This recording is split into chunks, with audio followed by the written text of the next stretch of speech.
Question क्या कह रहा है, A B M N are natural number, जहां पे ए और बी दोनों ही बेटा 1 से बड़े हैं। एक एक्सप्रेशन दिया है और पूछा है largest possible value of N minus M.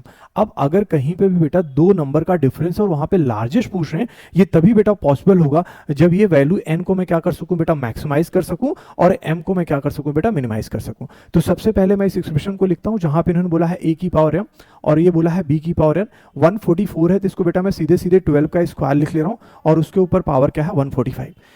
जैसे ही अंदर गया बेटा ये कितना हो जाएगा, ये हो जाएगा 2 की पावर यहाँ पे क्या होगा 90 होगा। और अगर मैं 12 को और अच्छे से सिंप्लीफाई कर लूँ तो दिस इज नथिंग बट 2 की पावर 2 और 3 की पावर बेटा क्या हो जाएगा 1, मतलब 4 3 से कितना होता है बेटा 12 होता है।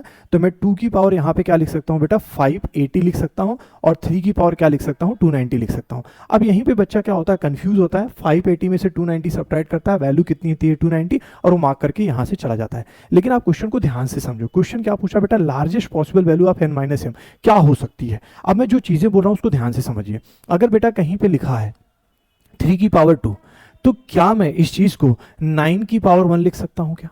मैं ये कहने की कोशिश कर रहा हूं बेटा, जो यहां पे अगर मैं इस एक्सप्रेशन को ऐसे कंसीडर करूं कि ये b की पावर n है और ये बेटा a की पावर m है, तो क्या मैं m की वैल्यू को बेटा कम कर सकता हूं, मेरा टारगेट ये है। तो मैंने अगर आपको ये बताया 3 की पावर 2 को मैं क्या लिख सकता हूं 9 की पावर m, तो जो यहां पे m की वैल्यू 2 दिख रही थी, अगर मैं इस तरह लिखूंगा तो m की वैल्यू क्या दिख रही है बेटा 1 दिख रही है। एक और एग्जांपल से समझते हैं, जैसे मान लेते हैं 3 की पावर 4।